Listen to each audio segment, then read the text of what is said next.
Yo soy dueño de la empresa, es mi empresa, los ingresos de mi empresa son míos. Siendo confundida o interpretada erróneamente como lavado de activos. Una vez que te hagan una fiscalización, Si tú no me demuestras, yo presumo que es una renta que tú has declarado. Hola a todos y bienvenidos a este primer episodio del proyecto de podcast que hemos preparado. Es un espacio para empresarios y colaboradores de empresas que encuentren en estos podcasts contenido de valor para crecer y prosperar. Soy Walter Torres, CEO de Pecano Software, y hoy vamos a discutir un tema fascinante: desbalance patrimonial en dueño de empresas. Quiero agradecer a todos por acompañarnos en este proyecto de Pecano FAC.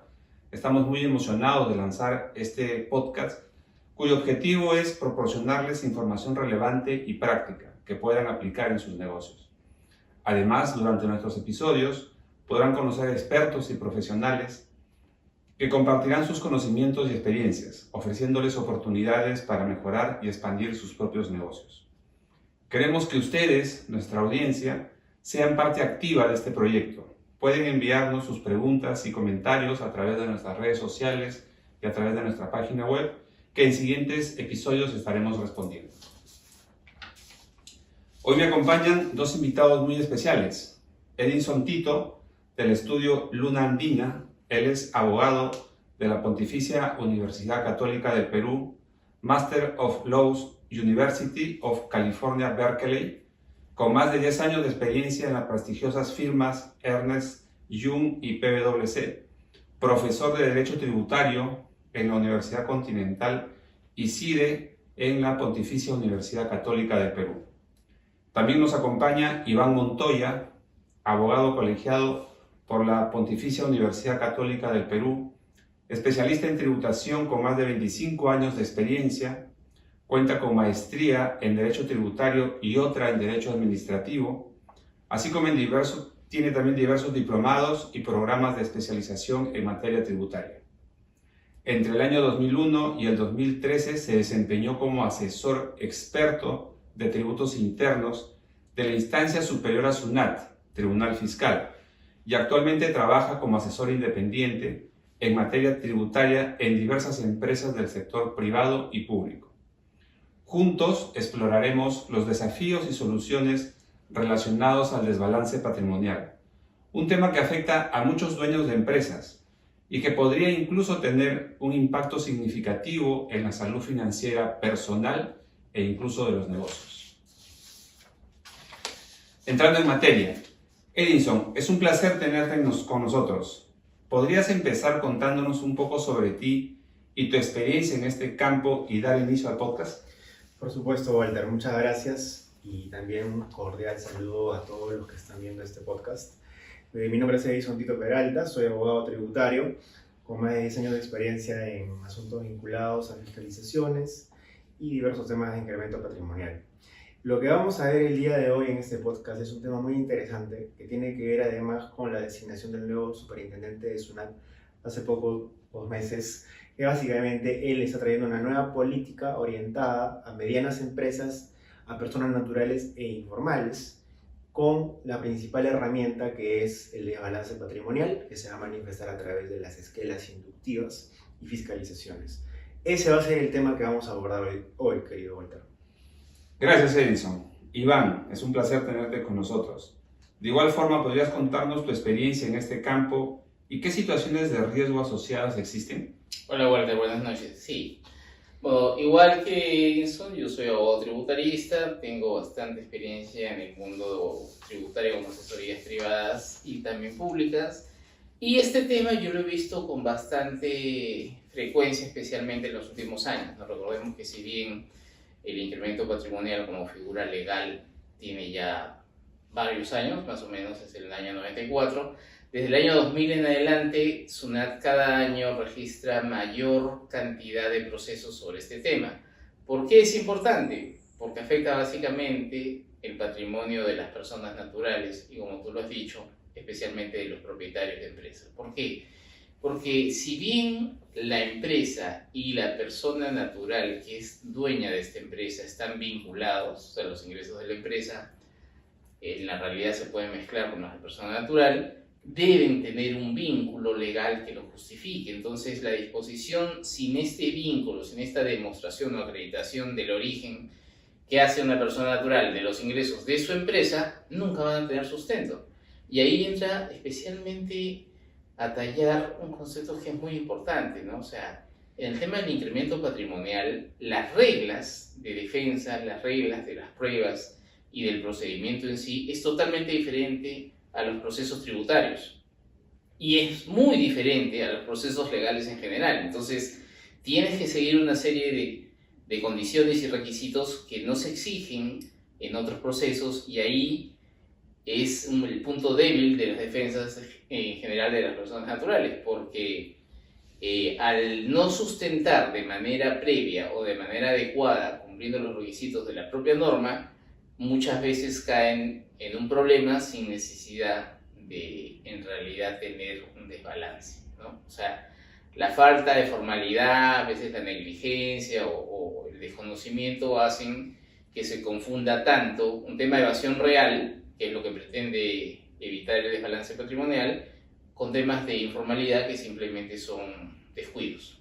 Entonces, en mi experiencia, los casos más comunes de esto se da en lo que acabo de decir, por ejemplo, la confusión o no tener claro los ingresos y el patrimonio de la empresa con el de persona natural, la disposición de dinero de la empresa originado en la actividad empresarial a miembros de la empresa para realización de propias actividades de la empresa, por ejemplo, la disposición de efectivo al gerente general, a algún trabajador de la empresa para que haga labores de la empresa, pero que ingresan sin ningún documento que acredite la razón ni el motivo a las cuentas personales de estas personas. Y el tercer caso común es la disposición de los mismos dueños de la empresa hacia familiares. Entonces, esos son los casos más comunes, ¿no? Entonces, cuando yo no tengo cómo demostrar el origen, porque no cumplo los requisitos que me exige la ley de renta, caigo en un desbalance que prácticamente no tiene cómo sustentarse. Entonces, esa confusión es muy grave. Ok, Iván, gracias. ¿Y tú podrías explicarnos cómo es que esta situación termina siendo confundida o interpretada erróneamente como lavado de activos? ¿Y qué pueden hacer los empresarios para evitar estas situaciones? Claro, ese es el tema más riesgoso, ¿no? O sea, el incremento patrimonial, que es una figura administrativa, que es la que persigue SUNAT, es la discordancia entre el monto que yo declaro como ingresos de manera personal y los gastos o variaciones patrimoniales que yo tengo generalmente en un año. Entonces, ese desbalance patrimonial es el mismo sustento con el que el Ministerio Público podría acusar a una persona por lavado de activos. Ojo que estamos pasando de una figura administrativa, cuya consecuencia es el pago del tributo emitido, una cantidad de dinero más multa, intereses y todo lo que quieran, a una figura penal, ¿ya? El origen es el mismo. No hay concordancia entre los ingresos que yo he declarado ante la administración en determinado ejercicio con los gastos que yo he tenido en ese ejercicio. Ahora, lo que podría parecer contradictorio, pero no lo es por qué mis gastos, ¿sí?, que no tienen sustento, se presumen rentas. Es que la SUNAT te va a pedir algo muy simple. Te dice, tú que has declarado 200.000 soles de ingresos en el año, ¿cómo has comprado una casa de $300.000, por ejemplo? Entonces, ¿hay formas de acreditarlo? Sí, pero si tú no has cumplido eso, independientemente de que no estés en una figura de evasión o desbalance real, vas a caer en lo mismo, ¿no? Ok, Iván. ¿Alguna recomendación adicional, Edison, que puedas mencionar? Por supuesto, Walter. Básicamente, estas situaciones enumeradas muy bien por Iván son situaciones que parten de una confusión entre lo que es el patrimonio de la persona, el propietario de las empresas, muy usualmente en Perú, y en este caso la propia empresa. Se han mencionado varias situaciones típicas que en realidad hay que decirlo a todos los propietarios, no solamente les sucede a ellos, es casi un patrón en nuestros emprendedores en el Perú. Vemos varias de estas casuísticas repetidas. Un ejemplo, y ahora paso a las recomendaciones. El más usual: uso dinero de la empresa para pagar proveedores desde mi cuenta, traigo el dinero de la empresa, uso una cuenta personal y pago proveedores. Caso típico que puede activar desbalance patrimonial. Otra, que también se ha mencionado, tengo un depósito en efectivo. no bancarizamos adecuadamente. Ahora voy a pasar a la recomendación específica. La recomendación específica aquí pasa por tener bien claro dos temas importantes. Uno, dividir lo que es el manejo de las finanzas de la empresa del manejo personal. Ese solo pensamiento y un adecuado manejo de ello puede ordenar adecuadamente las situaciones que luego generan el riesgo tributario. Principalmente hay que formalizar con documentos adecuados el uso, por ejemplo, de cuentas personales para pago de proveedores. Una primera recomendación que yo daría, básica. Si vamos a usar nuestras cuentas personales como propietarios para pagar a un contrato de mandato o un contrato típico que se puede generar, se legaliza y con ello se puede usar la cuenta personal. Otro caso muy usual también tiene que ver, por ejemplo, con los depósitos en efectivo. Uno cree que bancariza depositando en efectivo en el banco. Voy con 30.000 soles a pagar a un proveedor, saqué ese dinero del banco y lo deposito en la cuenta. Si esos 30.000 salieron de tu cuenta, ahí va a haber un retiro en efectivo que va a marcar un problema de desbalance. Depósitos en efectivo o retiros en efectivos estimados sí genera desbalance. La solución adecuada es la transferencia bancaria o interbancaria. Esa es una norma básica.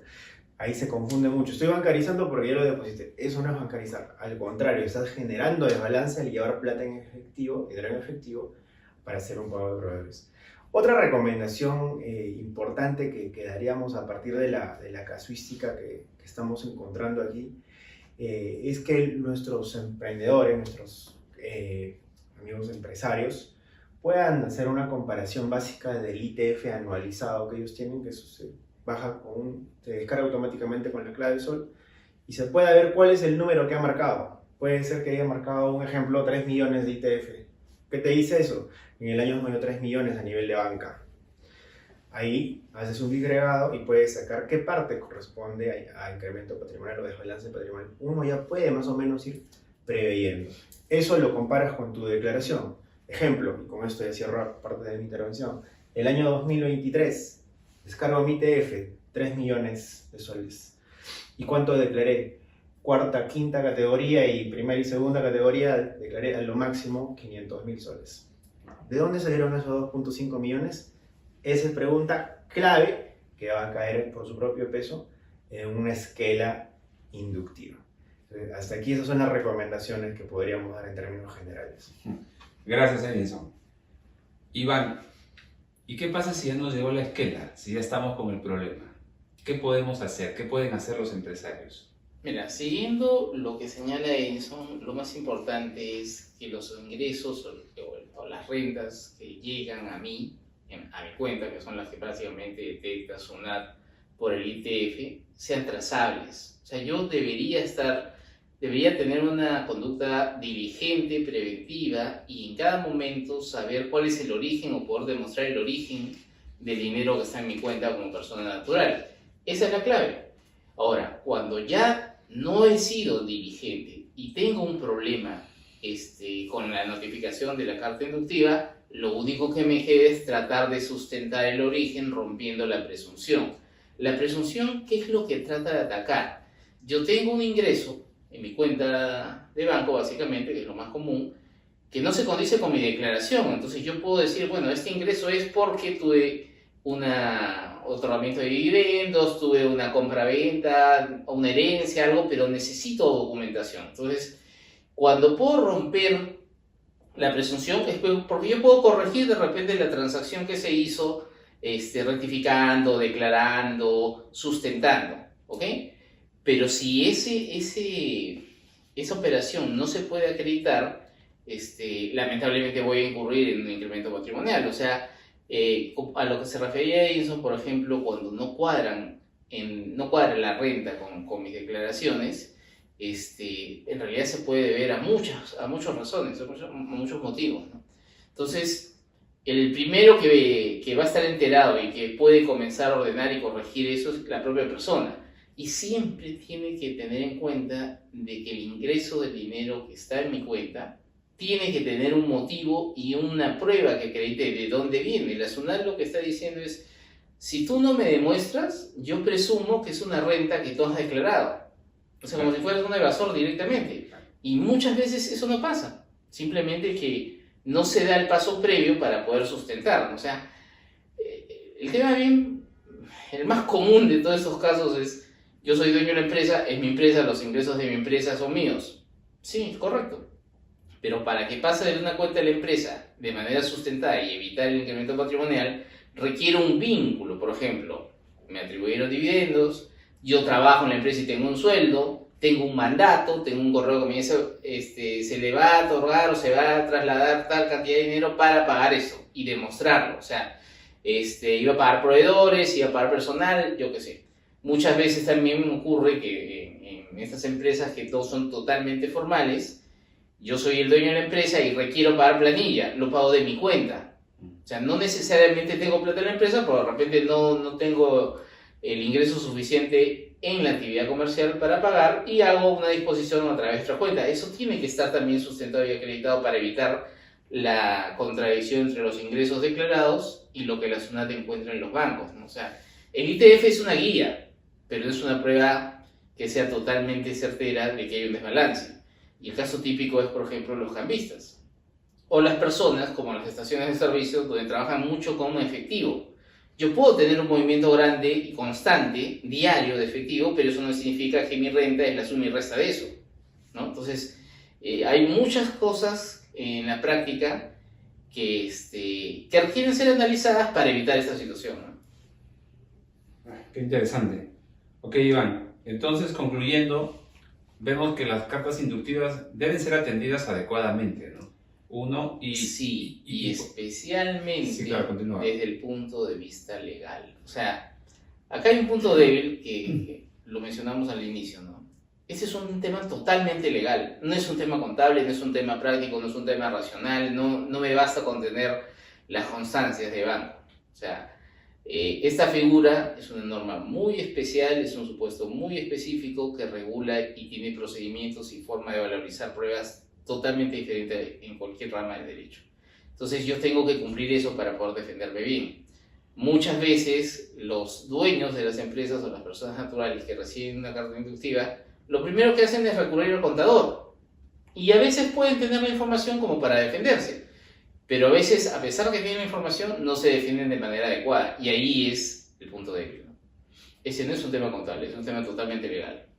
Entonces, estas conclusiones también llegan, digamos, al espacio de las áreas contables de las empresas que pueden sentirse aludidas y necesitan el apoyo de una asesoría legal adecuada, ¿no? Exacto. Muy especializada en estos temas. Es correcto, hay que decirlo de un modo muy claro, las áreas contables en las empresas, en las pequeñas empresas de nuestro país, juegan un papel muy importante y crucial porque son básicamente el principal soporte de los emprendedores. Y ellos tienen, digamos, la recepción primaria de este tipo de casos. Y básicamente es con ellos a quienes se les tiene que también brindar un soporte, un trabajo en equipo, porque el asunto legal tiene ciertas características que va a complementar y sobre todo va a permitir dar una solución adecuada ahí cuando se presente una situación para evitar que esto escale a mayores temas, ¿no? Que básicamente tiene dos consecuencias o dos niveles previsibles si no se sustenta una escala inductiva. Una es que te haga una fiscalización que es bastante detallada, mes por mes, monto por monto, y son bastante agresivas, Walter. Y la segunda es, si esa no superas adecuadamente, si esa fiscalización no superas adecuadamente, puede pasar un tema penal. Entonces, la primera instancia que va a llegar en los siguientes meses, y lo decimos porque esto es parte de una campaña que va a venir, qué coincidencia que hacemos este podcast justo en estos tiempos, pero los siguientes meses van a ser muy, muy intensos para las personas naturales, para los propietarios de empresas. El primer nivel va a ser la carta inductiva, ahí donde hay un síntoma aparente de diferencia entre el ITF y la declaración, y eso va a escalar, si no se sustenta, a una fiscalización tributaria, y si eso no pasa el filtro adecuado, puede, no siempre, puede pasar a un tema penal. Y básicamente es realmente la urgencia y la importancia de analizar estos temas con mucha cautela, mucho cuidado. Gracias, Edison. Bueno, qué delicado el tema, ¿no? Hemos visto la importancia entonces de que nosotros los empresarios tengamos trazabilidad en nuestras operaciones financieras, ¿no? Y finalmente Luna Andina nos ha dado en consideración a los primeros 20 personas interesadas. Pueden escanear el QR que va a aparecer en el video. Ellos van a proporcionar asesoría por 20 minutos en una consulta jurídica gratuita en temas vinculados a estos puntos que hemos estado tratando, a fin de que las empresas puedan recibir la asesoría que podrían estar necesitando. Con esto estamos finalizando este primer podcast. Muchas gracias a ustedes por haber estado acá presentes, han sido realmente unos invitados de lujo, y gracias a todos los que están viendo este video. Muchas gracias, y no se olviden que si tienen consultas la pueden hacer a través de las redes sociales de la empresa o a través de la página web, que estaremos contestándolas en siguientes episodios. Hasta la próxima.